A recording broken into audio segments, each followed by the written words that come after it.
It was a tough night for the Miami Dolphins on Thursday Night Football. We'll break it all down on this episode of the Locked On Dynasty Football Podcast.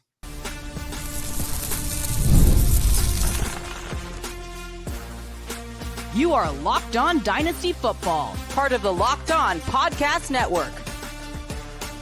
Your team every day. Here are your hosts, Marcus Mosher and Kate Madjuk. Welcome back to the Locked On Dynasty Football Podcast, part of the Locked On Podcast Network, your team every day. We'd like to thank you for making us your first listen of the day. Today's episode is brought to you by LinkedIn. LinkedIn Jobs helps you find the qualified candidates that you want to talk to faster. Post your job for free at linkedin.com/LockedOnNFL. Terms and conditions apply.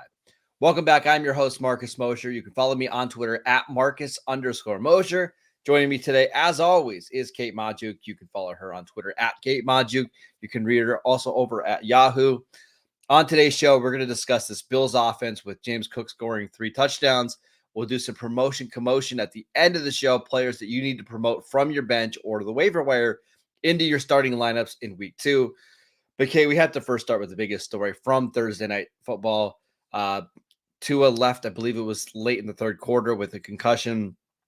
We're going to talk about fantasy football, dynasty football, but all that stuff really doesn't matter. This was a big bummer. This was a huge bummer. Obviously, Tua has a pretty significant concussion history. You'll remember back to the 2022 season, had that not formally diagnosed concussion, but one that many suspected was a concussion. I'm pretty sure the first one came actually against the Buffalo Bills. Correct me if I'm wrong. The first suspected one. Then comes out like not even 10 days later, takes a very bad hit, carted off, had the fencing posture, was a very serious concussion, makes his way back, ends the year with yet another one. So this is the third documented concussion over the last 2 years. Suspected 4th concussion over the last 2 years. We already saw Tua in that fencing position, which is, indicative of a traumatic brain injury.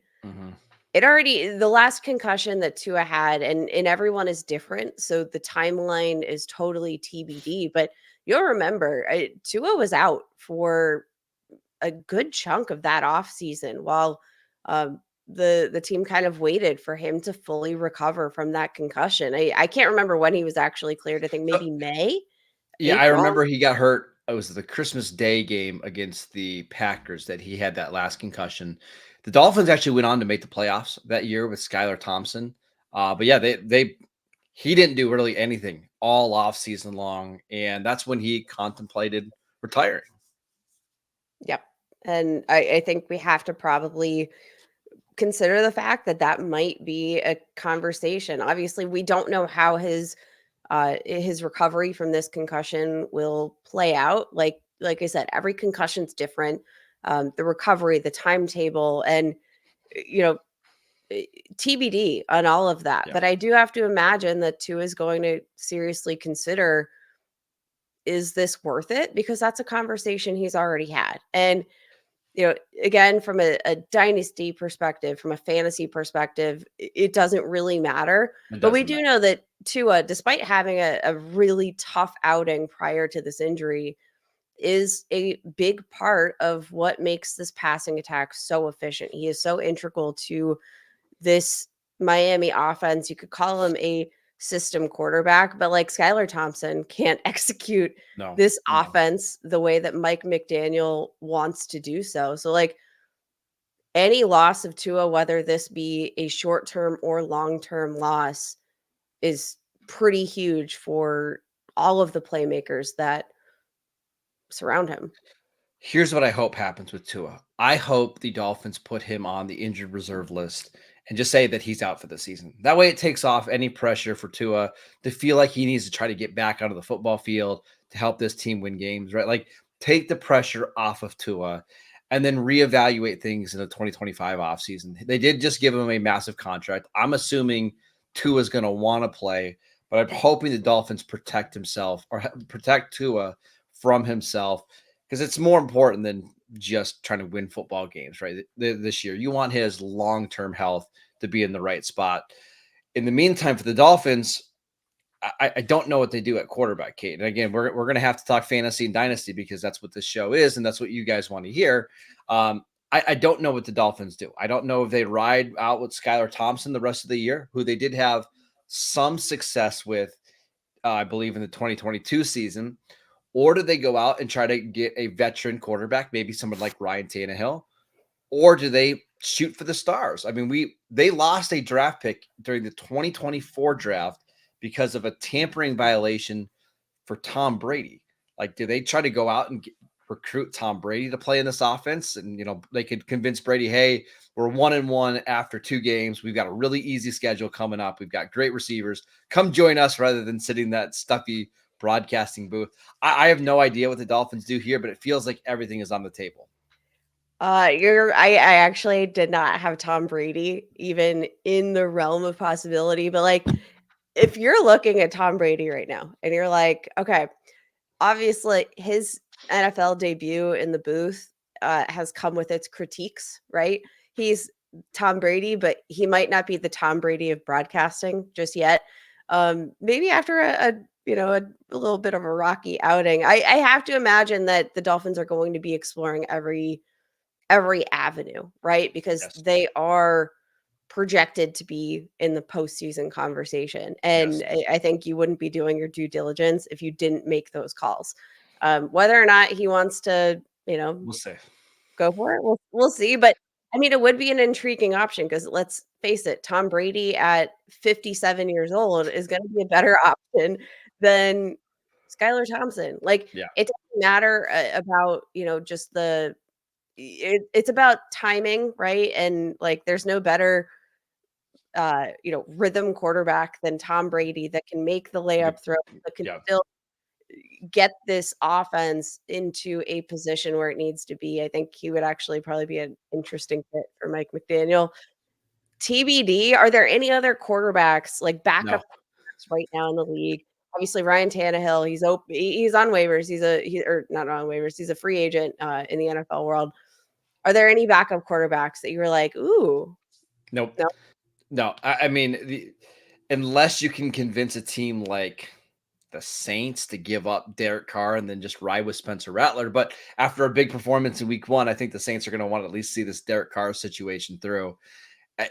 Miami's in a tough spot. I do want to say one of the encouraging things coming out of this game is at least Devon Achane looked absolutely fantastic. Right before we jumped on the show, I was tweeting like, I think this might have been his best overall game that he's played. Not the most productive, but I thought this is the best that he looked. 22 carries for 96 yards, 7 receptions for 70 yards and a touchdown. And this was after a week where he was very, very questionable to play. I think that is one of the things going forward that they just might have to lean more on the rushing attack. And A-Chain looked absolutely fantastic. Achane looked fantastic. I tweeted it out. I've been fading him all off season, and I look like an idiot to this point. I know it's only week 2, but he really showed he can do it all. Running fewer routes than Jalen Waddle and commanding more targets. It's not like he's just getting these, targets for negative yards in the backfield and doing it. Like, he's actually, being targeted beyond the line of scrimmage. Like, he's truly running routes. He's truly doing a little bit of everything. I couldn't look more wrong to this point. Tell me what you think about this. I've one backup quarterback that I actually think could be kind of intriguing. And I think if this backup quarterback or this quarterback found his way to Miami or back to Miami, it could be decent for his fantasy prospects. What if the Patriots look at Jacoby Brissett and say, I think Drake May is ready, and they are able to get some draft compensation from the Miami Dolphins? I know it's an intra-divisional trade, but I like that one. That's the hard part is would the Patriots trade Brissett to the Dolphins? I got another one that I just thought of. Jimmy Garoppolo's suspension is up after this week, and he's currently the backup with the Rams.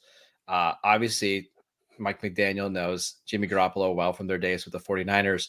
I understand that Garoppolo is not the greatest option, but I do wonder, like in that offense where he's had a lot of success before, could he be like the 22nd best quarterback in the league?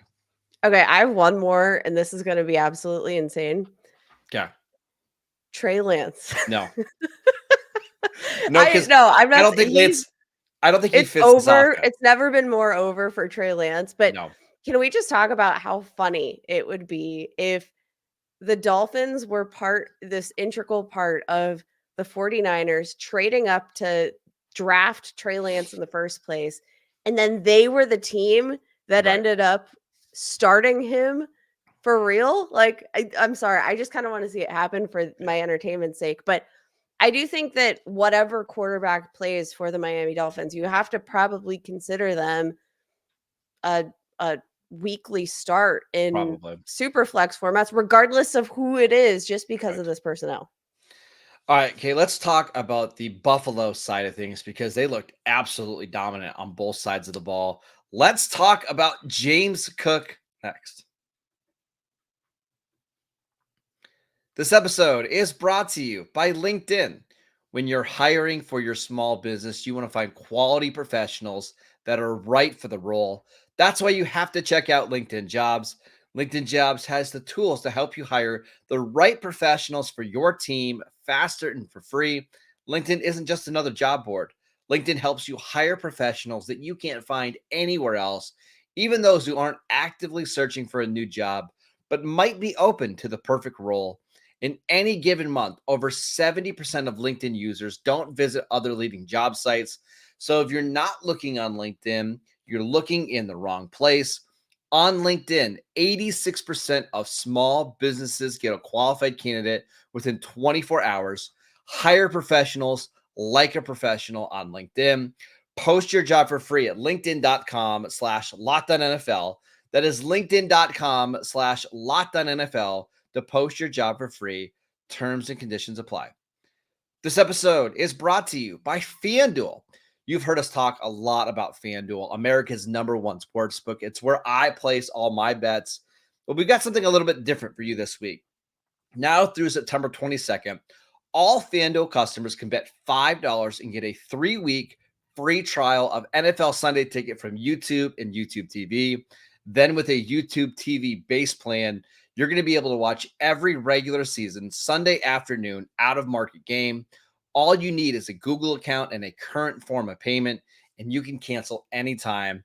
And if that's not enough, be sure to check out FanDuel's Profit Boost in the app and use it for FanDuel's Double Your Winnings for all of Sunday, September 15th.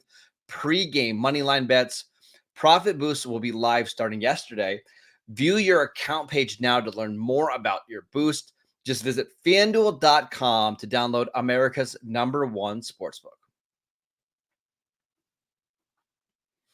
Welcome back to the Locked On Dynasty Football Podcast. We'd like to thank you for making us your first listen of the day.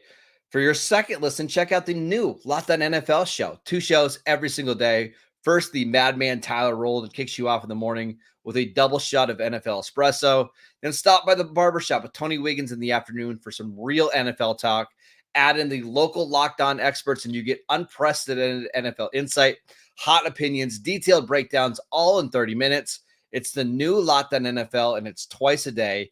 Make the madman Tyler Rowland and the Barbie Tony Wiggins your second listen at the new Locked On NFL on YouTube or wherever you get your podcast. All right, Kate, let's talk about this Buffalo offense. 31 points. Now they've scored 30 or more points in back-to-back games. And yet, everybody outside of James Cook kind of had a performance. Yeah, that's what's absolutely crazy is the fact that this is a team that hasn't really necessarily needed to lean on one specific player, right? Like I think the absence of a playmaker like Stephon Diggs is felt to this point, right? Like it's not like we've seen Keon Coleman again, it's only week 2, but Keon Coleman is far from a centerpiece in this offense. I still think what we're seeing is them kind of play to everybody's strengths, which, to this point, a very smart way to play things. They're running on almost 51% of plays to this point in the season. That's the fourth highest rate in the NFL right now.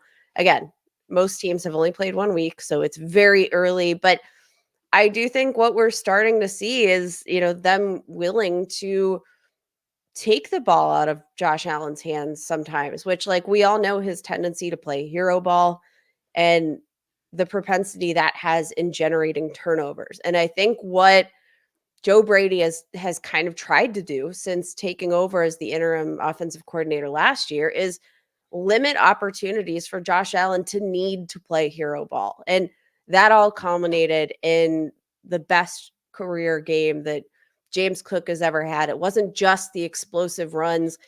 It was the short yardage situations. It was the receiving game. Like, he was a complete back here in week 2. I mean, he looked awesome. But Kate, this has kind of been a thing for James Cook since the second half of last year. He's really looked awesome, right?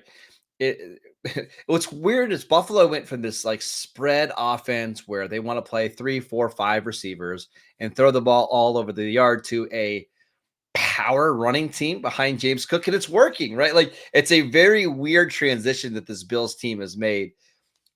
I do want to add some context in here. Josh Allen was playing with a splint on his left hand. It sounds like he had a pretty wicked cut and he had to wear a glove. I think the Bills are trying to protect Josh Allen from himself a little bit, so they lean more on the rushing attack. That's why you saw them have 26 carries despite not having the ball very often, right? I also think you saw Josh Allen like slide a little bit earlier than he like. I think it was all around a game of caution. So when you see that 9-point game, I don't know, depending on your scoring format, that's what Josh Allen scored in the bulk of my fantasy leagues. But like, yeah, that's not going to be there's the norm here. Yeah. We should mention they have an 11-day break until their next game. They play at home against Jacksonville in an early Monday night game. I've got to assume that Josh Allen's going to be much healthier as we go into that contest. So I would expect that he's going to start looking more and more like himself. One of the things I did want to mention to you is if we're taking losses, early season losses, Dalton Kincaid 4 for 34, 4 targets in this game. I actually, when the game started, I thought he was going to have a monster game because they designed a couple touches for him and then it just disappeared, right? Like it didn't happen. The more that I watch this Bills team, Kate, the more that I think like Khalil Shakir is the guy that you want in the passing attack, and everybody else is going to be week to week. Yeah, I'm not feeling great about Dalton Kincaid. You mentioned the early layups that they got to Dalton Kincaid. It almost felt like that was a very intentional script in that first drive. And then once it kind of got into the game, things got out of control. Now, will they be able to run at will with James Cook like they did every week? No. I'm not projecting that. Will they take the ball out of Josh Allen's hands as often? I think sometimes they might. But again, as you mentioned, that injury, I think, kind of precipitated just the overall structure of this game for them. I think the talent is there, the opportunity is there. But yeah, Khalil Shakir in the second half of last season, even into the playoffs, kind of made a mark as this guy that Josh Allen was kind of looking for on almost every play. You saw Stephon Diggs, his role kind of diminished, but Khalil Shakir became kind of the most reliable option on an every down basis. And I love to see the utilization here so early in the season. I mean, I just love Khalil Shakir. He's a baller. Yes. And he gets open. He's been a fan favorite of the Locked On Dynasty podcast. Yeah. You know who also is a favorite or who loves Khalil Shakir? Josh Allen. Like, and you could see it in this game. Like, when things got tight and it was a third down, Shakir was the guy. There was a couple times where he was going to throw the ball to Khalil Shakir in triple coverage because he knows he's going to catch the ball. I don't want to say that Shakir is going to be like a top 15, top 20 receiver because I just don't think he will be. But like in every week flex play, I think we might be there, Kate. Surprise, surprise. I love this for Khalil Shakir. Again, just reliable hands. And most importantly of all, like maybe he doesn't have the trust of you, our everyday listener, but he has the trust of Josh Allen, and that's kind of all we need to establish a somewhat consistent target share. I'm a big fan of Khalil Shakir, and I think as the season goes along, you're just going to see that trust between Josh Allen and Shakir go up. I'm still buying even at the inflated price tag. So, all right, okay, let's do some promotion commotion ahead of week 2. Which players are we promoting from the bench or even your waiver wire into the starting lineups? We will get to that next. This episode is brought to you by PrizePicks. PrizePicks is America's #1 daily fantasy sports app with over 5 million active members. PrizePicks is the easiest and most exciting way to play daily fantasy sports. Unlike on other apps, all you have to do is pick more than or less than on 2 to 6 player stat projections and watch the winnings roll in. It's also fantastic because it's just you against the numbers. You're not competing against thousands of other players. Again, all you have to do is pick more or less than on 2 to 6 player stat projections. You can win up to 100 times your money on PrizePicks with as little as 4 correct picks. It's also the best way to get in on the action in most states, including California, Texas, and Georgia. Download the PrizePicks app today and use promo code LOCKEDONNFL and get $50 instantly when you play $5. That is promo code LOCKEDONNFL on PrizePicks to get $50 instantly when you play $5. You don't even need to win to receive the $50 bonus. It's guaranteed. PrizePicks, run your game. Welcome back to the Locked On Dynasty Football Podcast. Everydayers, we will be back on Monday to break down the biggest winners and losers coming out of week 2. But Kate, let's finish up the week by doing some promotion commotion. Who are you promoting from your bench into your starting lineups this week? I'm going to start with your fan favorite, Marcus. I think Wan'Dale Robinson is about as close to a must-start option as you could possibly get. This Washington Commanders is going to be an offense or a defense that is that your football card? Yeah. For those of you not watching along with us on YouTube. Just to show how much I love Wan'Dale Robinson, I've got a football card right next to my keyboard. Yeah. He's a big fan. And big fan. For good reason. I mean, especially if you're in full PPR formats, you saw the involvement of Wan'Dale Robinson in week 1. And this week they get a Commander secondary that is broken. I don't even know if there was anything there to break. But this is going to be a matchup that we're targeting literally all season long, I have a feeling. I like that a lot. Wan'Dale got, I believe, what we say, 12 opportunities last week between targets and carries. So that's a really good one. I got a tight end because we have lots of tight end issues this week, right? Because probably no Jake Ferguson, no David Njoku. Lot of different ways to be concerned there. My guy, Tommy Tremble, looks like he's going to be healthy for the Panthers this week. They go up against the Chargers. I know starting anybody in the Panthers passing attack can be kind of scary. But Tommy Tremble's healthy. He's expected to play. And we saw last year, like when he's on the field, he gets open, he makes plays after the catch. So if you need a deep dive at tight end, I kind of like Tommy Tremble. I think that's absolutely fair. I also want to call out Allen Lazard, who and I promise I'm not just trying to chase points here, but there's a lot of opportunity here that Allen Lazard somehow managed to acquire. And I think part of this is just his, earning of the trust of Aaron Rodgers, which we know is very hard to do. But he has the trust of Aaron Rodgers. And I think it seems like he's really the only wide receiver on this depth chart right now that truly has the trust of Aaron Rodgers beyond Garrett Wilson. We know this game is going to center around Breece Hall and Garrett Wilson, but I do think that there might be somewhat more of a consistent role than any of us would have expected for Allen Lazard coming into the year. I mean, with Aaron Rodgers, saw that opportunity in the red zone. I don't think he's going to have 2 touchdowns every week, but no. I do think that this opportunity here with the Jets might find Allen Lazard in flex territory more often than you and I would have ever probably projected. Is this a Marvin Mims week this week? playing against Pittsburgh. We saw Bo Nix throw the ball like 150 times last week against Seattle. Is this some Marvin Mims breakout game or no?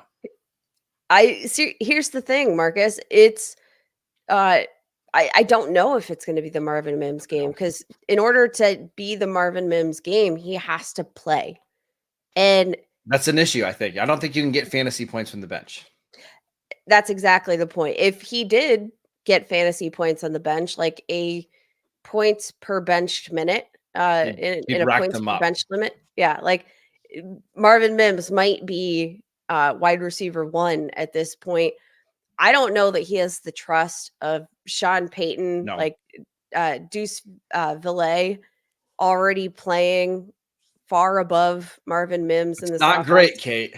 I'm not trusting Marvin Mims anywhere near my lineups. It's just a gut call. I feel like he might have a big game. We'll see. Okay.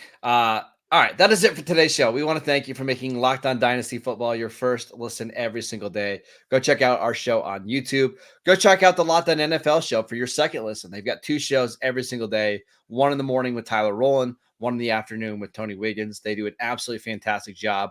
Our guy, Matt Williamson, on Friday's show every single week. Go download the Locked On Dynasty podcast wherever you get your podcasts. Go follow Kate on Twitter at Kate Majuk.